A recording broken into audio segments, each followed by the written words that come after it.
on car seat safety.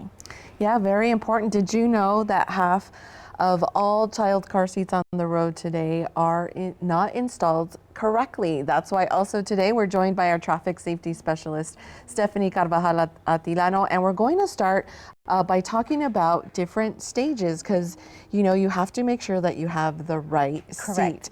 So we're going to start on the far side, right, by Stephanie.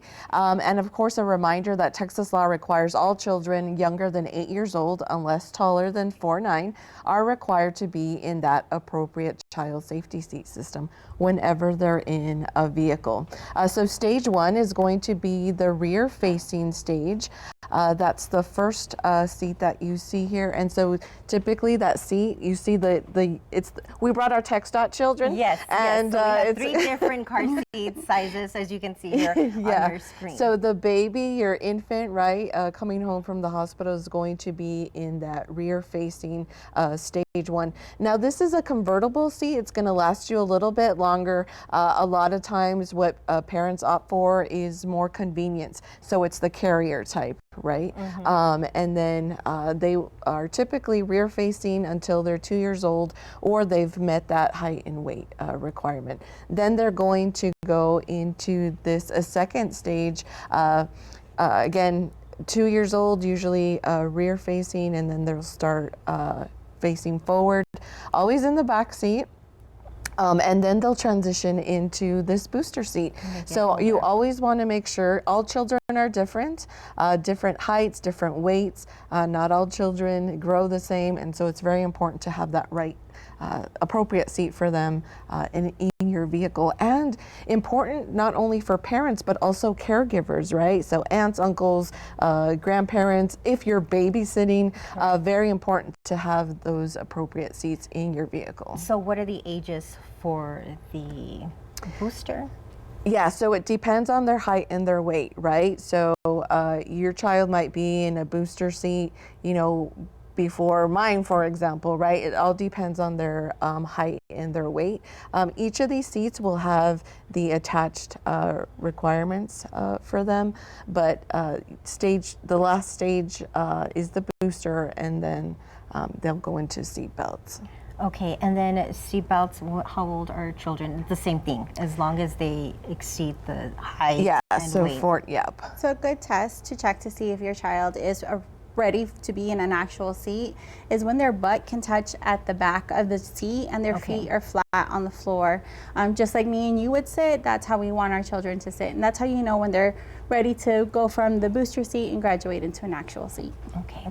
And then many parents think it's easy to just install and just clip, but many times parents don't take the time to read the manual or do their own research or basically do their own homework about, you know, the proper way to install. There's a lot that goes into it. So what are the common mistakes that parents go through? Yeah, so we're going to show you a couple of those common mistakes. First is, you know, the harness is too loose. So you want to make sure, right, that everything is appropriate, because then you impact the effectiveness of the seat. So if it's too loose, you can pinch, you know, some of that. So sometimes, because sometimes, you know, baby's crying or mom says, oh, it's too tight. Maybe that's why the baby's crying. But it's very important not to have it too loose. Also, the wrong placement for the clip. Which I've seen a lot. I see a lot of people on social media just saying, like, you think it's here, but it's supposed to be. Yeah. And a good test is if you put your fingers in and you hit your thumbs, you want it to hit right in the middle in that center area. So that'll tell you a good gauge of where that chest clip is supposed to be. Sometimes we just click it and it's sometimes lower down. So that's your gauge right there. Okay. And then putting the belt through the wrong belt path. Now, some have multiple belt paths, like our seat here, the infant one that Stephanie has, has multiple belt paths, and so you want to make sure that you're putting it through the correct path. And what are some of the best practices? First and foremost, it's very important not to buy a seat that's previously used, like at a yard sale or hand-me-down. You're just not sure if that seat has ever been involved in a crash. Also, people may not realize that car seats expire, so you don't know the exposure of that seat. It may have been in the sunlight for a very long time, and so it's very important not to purchase, from a yard sale or get that hand-me-down.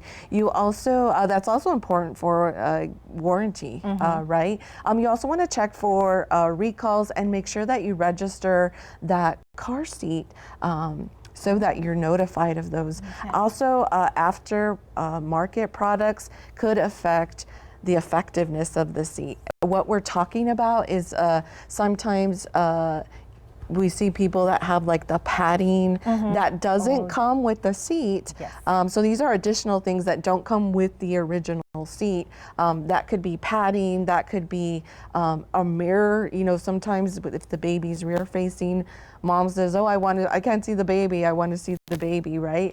And then they put like a mirror so they could see, but that could become a projectile. And so it's very important not to buy those extra things that could, instead of helping your child, is going to... There's a reason why it's not already added to the car seat. Correct. And where can people sign up to get a car seat check? I know that you all are very involved in that, and you all always send out notifications regarding that. Yeah, so Stephanie is our traffic safety specialist. You can come see her, set up an appointment. All you do is go to savemeaseat.org. You put in your zip code, an email will come straight to Stephanie.